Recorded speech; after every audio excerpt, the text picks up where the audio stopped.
Gagawin ko tong video na to, no, para hindi kayo magtakang mga adik kayo kung bakit ako ganito sa Facebook, ano. Hindi ko kinakalaban ng ganun-ganun lang ang gobyerno dahil ang gobyernong to ay isang magnanakaw. Kurakot. Tang ina nyo mga adik kayo, yun yung hindi nyo maintindihan kasi nga, bangag kayo eh. Hindi kayo nag-iisip ng tama. Hindi naman talaga ako galit sa mga durugista. Galit ako dun sa mga durugistang gumagawa ng mali. Katulad ng presidente nyo. Nagnanakaw na nga, pinapahirapan pa mga tao ng Pilipinas. Pero kayong mga adik kayo, tuwan-tuwa pa rin kayo. Kasi feeling nyo, nakaganti kayo nung panahon na si Duterte pang nakaupo. Kasi nga, ang dami-dami nyong tinutukhang. Takot na takot kayo. Bigyan nyo ako ng kahit isang pangalan, isang tao na nakasama kong magdroga. Iharap nyo sa akin, kahit dito sa comment section, na taga Koiwa or kahit taga San dito sa Japan. Bigyan nyo ako ng isang tao lang mga putang ina nyo. Dahil kapag wala kayong nabigay sa akin, bukas na bukas mismo pupunta ako ng polis, tang ina nyo, i-report ko kayong lahat.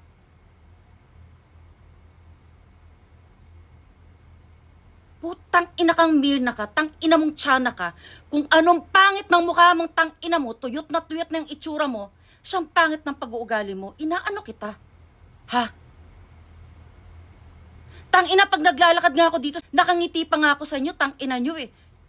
Kahit ang aarte nyo, kahit iniisnab nyo pa ako. Ako pa nga yung unang bumabati sa inyo eh, tang ina nyo.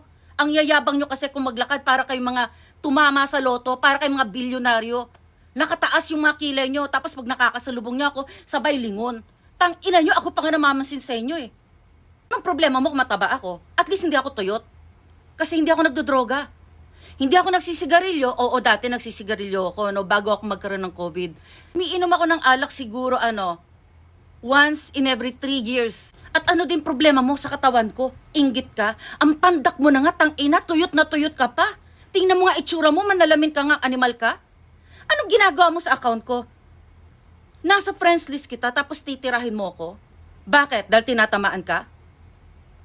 O tinatamaan yung Panginoon mong bangag? Idadamay mo mga alaga ko, mga anak ko, tang ina mo. Kung may anak ka, ewan ko, mukhang baog ka kasi, kung may anak ka, di mabuti. Putang ina mo, iniiwas ko mga anak ko sa mga katulad yung tao, tang ina nyo. Dati okay lang naman sa akin yung mga kasama ko dito sa Koiwa na mga drug addict. Dati nga sa trabaho, tang ina, lahat pala bangag, ako lang palang hindi. Nalaman ko na lang nang hulihin ng mga pulis, ng mga nagdodroga. Kanya-kanyang takbuhan. Yung iba, nag-uwian pa nga ng Pilipinas tang ina ka. Sasabihin mong nagdodroga kung putang ina kang baluga ka? Ano sinasabi mong huli ako sa balita na may visa ka na? Wala akong pakialam. Talagang mahuli ako sa balita dahil nakita mo ba ako na tumambay kasama mga chismosa? Nakita mo ba ako tang ina ka? Na gumagala sa koiwat kung sino-sino kasama? Putang ina kang puta ka.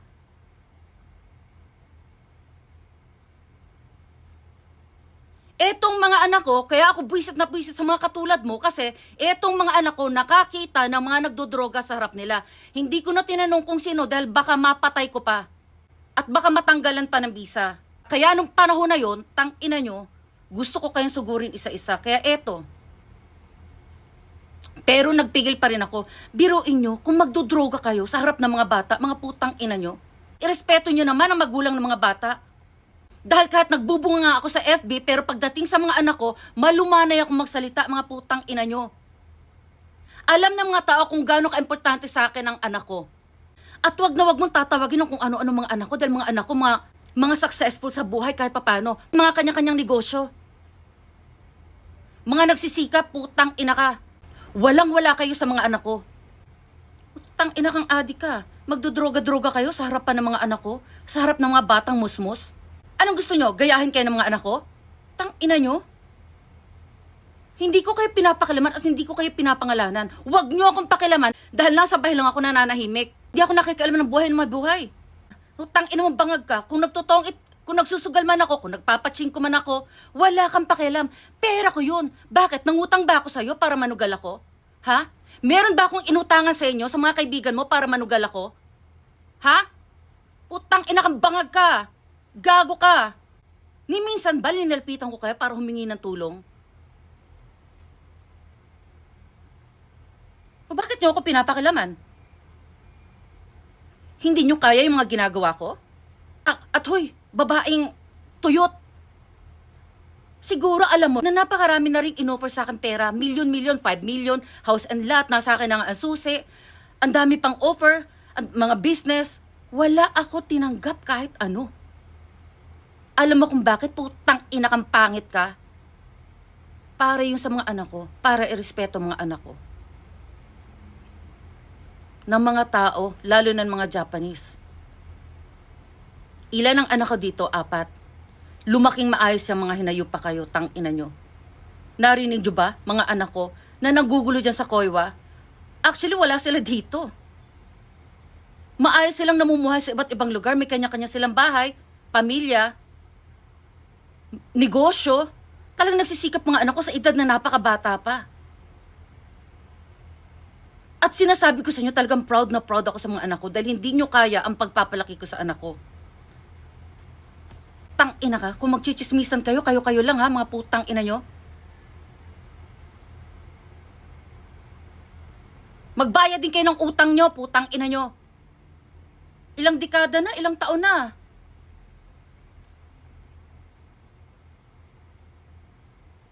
Ako pa nga itong nahihiyang maningil sa inyo eh.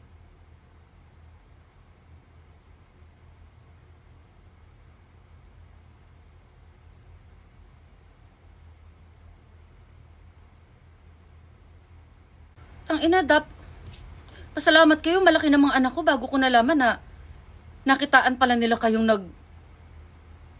ano ba tawag kayo, bumabatak. Dahil kung nalaman ko yun noon pa at underage pa mga anak ko, sigurado ako tang ina nyo, ipapahuli ko kayong mga animal kayo. Alam nyo mga ate, pasensya na kayo kung pati kayo mga nadadama yan. Lalo na itong mga kaibigan ko nagdodroga. Again, sasabihin ko, hindi ako galit sa mga nagdodroga talaga. Ang hindi ko lang matanggap, etong kinuwento sa akin ng anak ko. Ilang taon ba ako nagtimpe? 1 taon mahigit, 1 taon kalahati. Kailan ko lang nakausap anak ko baka nga wala pang 1 taon eh. Kailan lang sila umamin sa akin? Nakakita daw sila. Ang tanong nila, mami, nagdodroga ka rin ba? Sabi ko, putang ina anak, hindi kako. Kung nagdodroga ako kako, may papakain pa kaya ako sa inyo? Single mother ako, single mom ako. Oo, nagsusugal ako. Pero may limit yon. Pero, wala akong utang dati kung saan-saan kahit nagsusugal ako. Araw-araw sa bahay ko dati, halos may tong-it. Kami-kami ng mga ate ko, ng mga kaibigan ko. Tapos nung makilala ko, jowa ko, eto talaga ang sugarol eh. Ang hilig talaga magpachinko. Nahawa ako. So what? Pera naman namin yung ginagastos namin. Hindi kami nanggugulo ng mga tao, hindi kami nangungutang kung saan-saan para manugal. Hindi kami nagnanakaw. Bangag, putang ina ka, hindi kami nangutang sa'yo. Wala ka rin mang pera, tang ina mo. Tingnan mo sarili mo, tuyot na nga. Hirap na hirap ka na nga sa pagtatrabaho mo eh. Bakit hindi yung trabaho mo na lang asikasuhin mo? O kaya ba, magbuntis ka kung wala kang anak? Sa bagay, sa tingin ko, menopause ka na. Hindi pa rin ako nagme-menopause eh. Kaya tingnan mo, fresh na fresh pa rin beauty ko. Kahit walang filter. At yung katabaan ko, well, happy akong mataba ako. Kasi masarap kumain. At nakakain ko kahit ano gusto kong kainin. Baka gusto mo magpa-deliver pa sa akin ng Red Lobster. Tatanggapin ko, walang problema. Masarap kumain, mama. Kaysa man magdroga ako. Katulad ng mga kasamahan mo. Katulad mo. Kaysa makapagchismisan ako kung saan-saan kanto. Tapos, tumutungga ng alak. Ano mas maganda? At saka alam nyo, nagtataka ako sa inyo, bakit galit na galit kayo sa mga taong galit na galit sa droga? Hindi ka adik? Hindi ka adik? Bakit galit na galit ka? Anong problema sa mga Duterte? Putang ina ka, bangag ka sa alak o sa droga? Ikaw nga ang ikli ng mukha mo. Ikaw nga ang ikli ng baba mo, pero mukha kang suso. Tang ina mo. Ang dumi mong tingnan, ang dugyot-dugyot mo, tang ina mo. Huwag niyo kasi akong pakilaman kung ayaw niyong pakilaman ko rin kayo kasi mas marami akong maipipinta sa inyo. Lahat tayo nandito sa Japan. At isa pa, minsan hindi ako nang loko ng mga Japanese.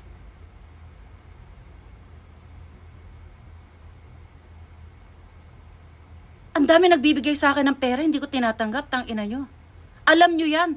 Alam yan mga kaibigan ng putang ina kang bangag ka. Pati nga bahay na binibigay sa akin, alam ng mga kaibigan mo, ibinalik ko pa rin talagang susi dahil hindi ko kaya. Hindi ako nagpapauto at hindi rin ako nang uuto. Putang ina nyo.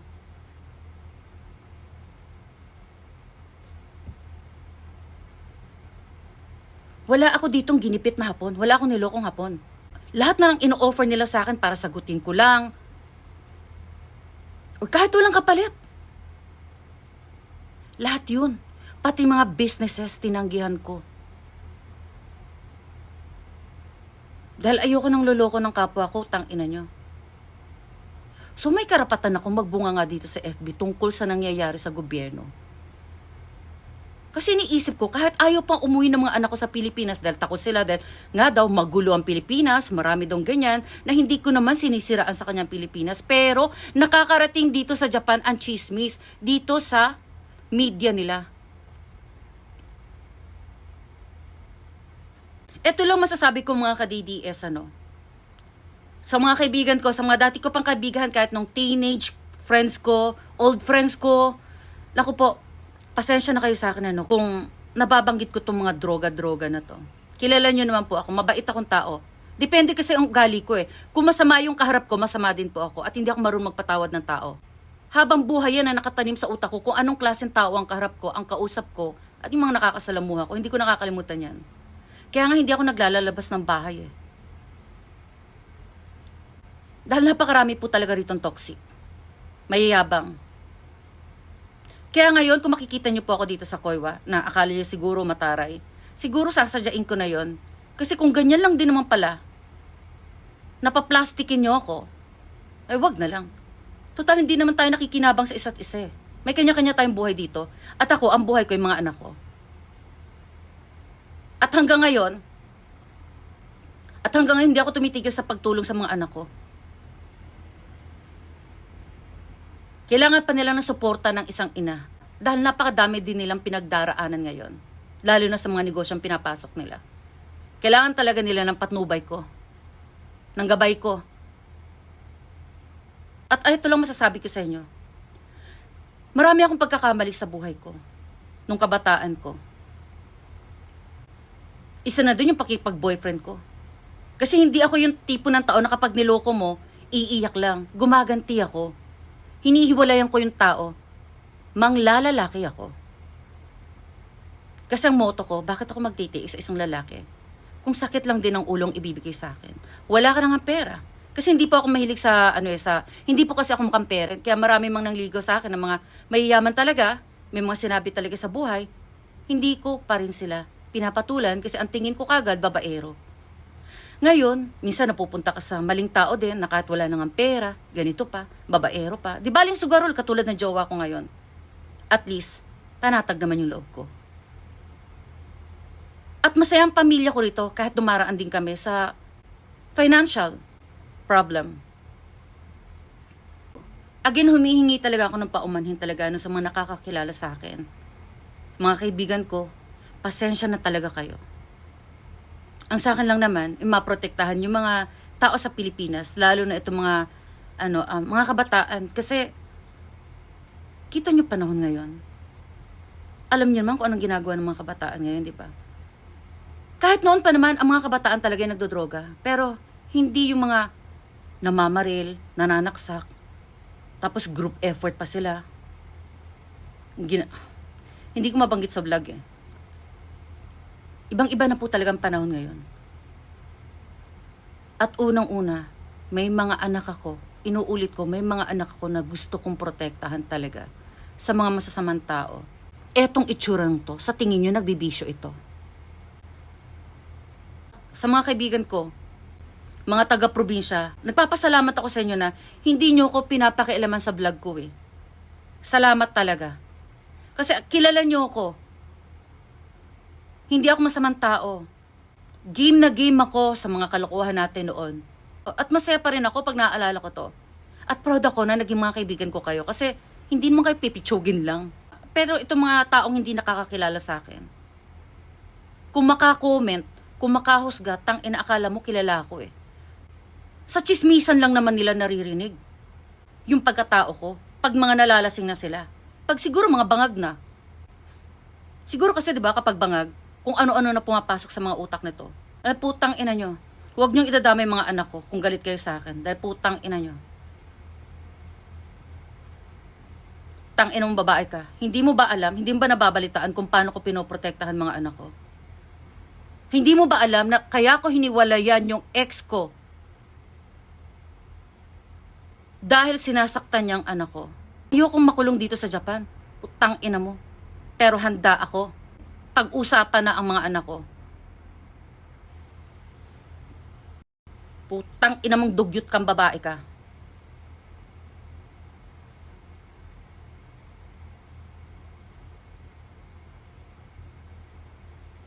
Hahantingin talaga kita. Isa pa na marinig ko sa bunganga mong napakabaho.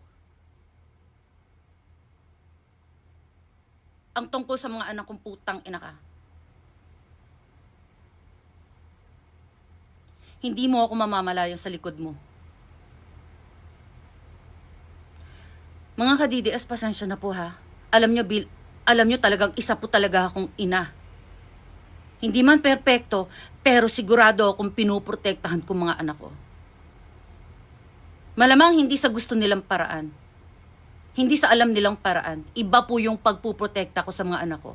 Kasi kahit kaluluwa ko talaga, kahit isang lako pa sa impyerno, mga putang ina nyong mga durugista kayo. Papayag talaga ako. Putang ina kang lasinggera ka. Yang mukha mong puro kulubot. Lalong kukulubot talaga sa akin yan. Kapag inulit mo pa ang tungkol sa mga anak ko, pag binanggit mo pa at nilait mo mga anak kong putang ina ka, ang anak mo, niwala sa kakitin ng mga anak ko. Dahil kung may anak ka, kung may pamangkin ka, sinasabi ko sa'yo, putang ina ka. Yung mga anak nyo, mga anak mo, wala sa katiting ng mga anak ko. Sa utak, sa itsura, sa ugali, wala. Putang ina nyo. Mga ka-DDS, again, sorry po.